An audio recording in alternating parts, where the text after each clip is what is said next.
Привіт-привіт, дорогі друзі! Мене звати Інна. My name is Inna.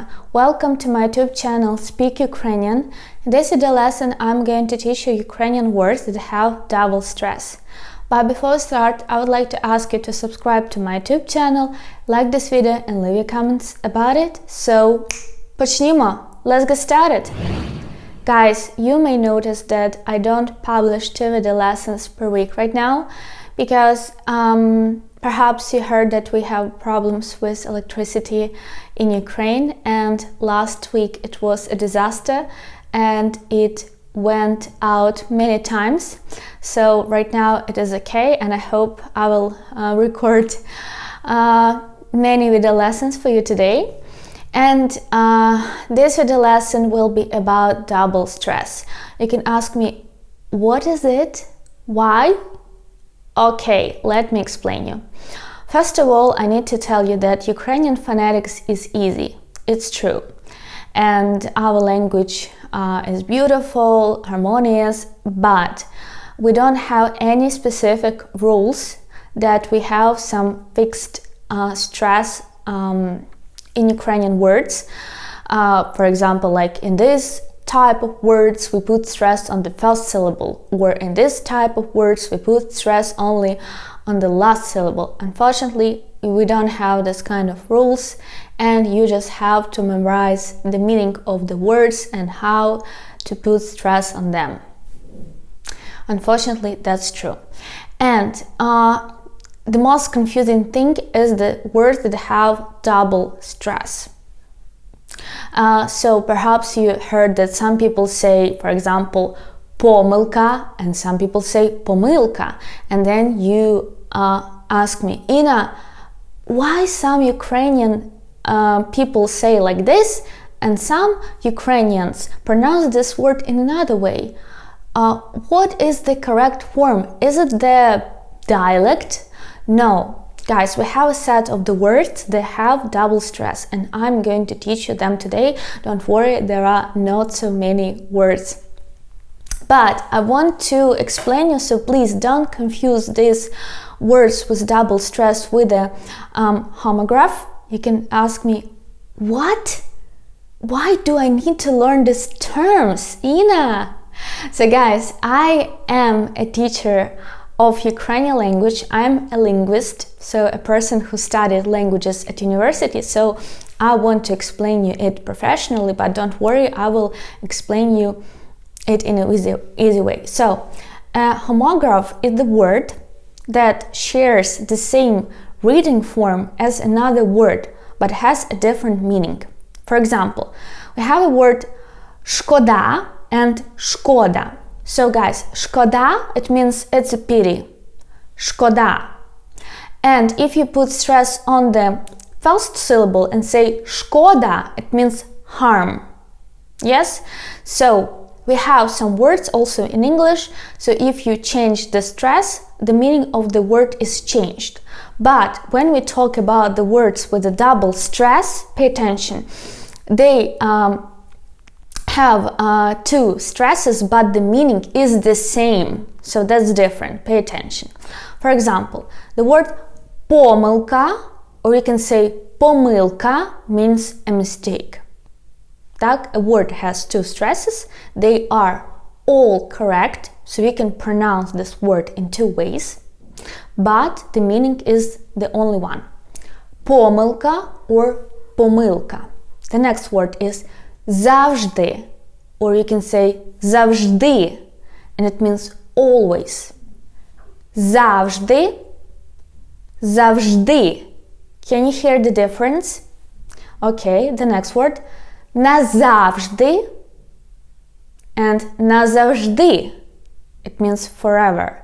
Let me repeat one more time. Назавжди, назавжди.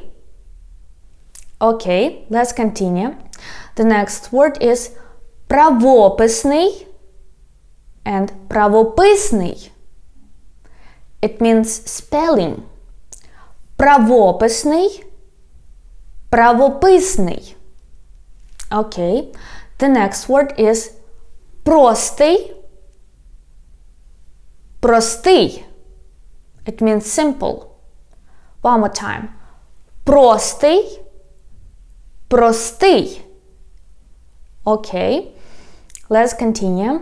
The next word is слізьми, слізьми.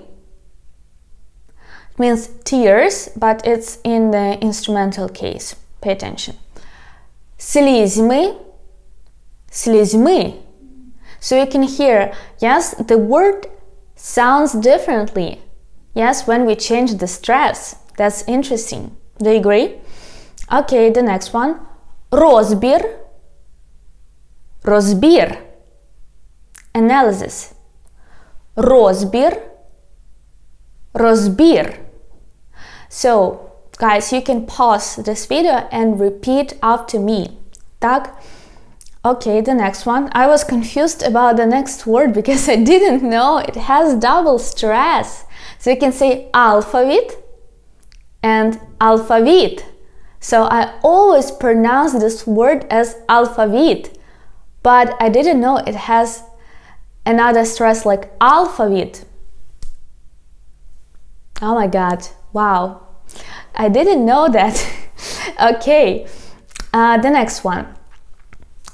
Весняний and весняний. It means spring, but it's an adjective, not a noun. Весняний, весняний. Okay, the next one. Доповідач, доповідач. Reporter. Доповідач, доповідач. Okay. Another one.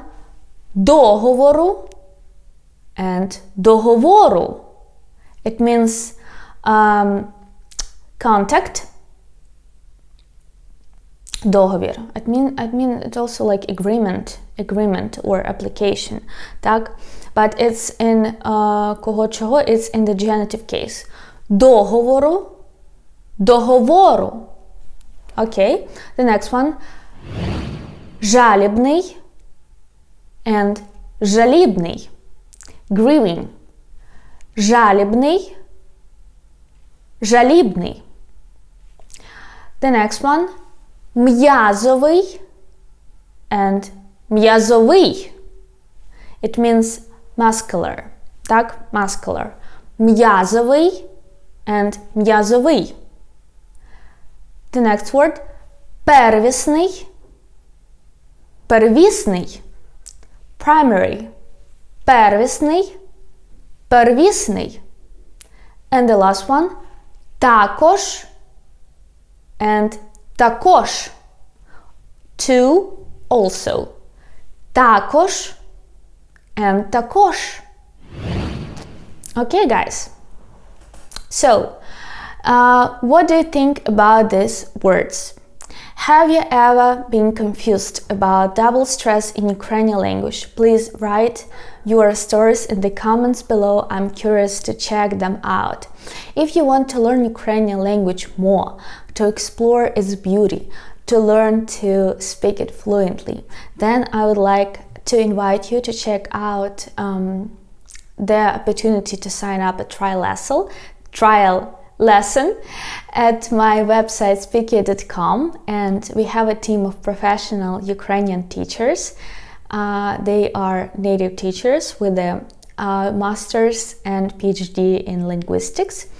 Also, please check out my online course From Absolute Beginner to a Confident Speaker. It will be launched on January 9, 2023, but you can reserve your spot now. Also, at my school you will find textbooks, flashcards, so it will be very useful for you. And subscribe to my Instagram account, Speak Ukrainian Language. Please support me on Patreon. I appreciate it so much. Дуже дякую. Thank you so much. Your teacher Ina, and papa. Bye bye.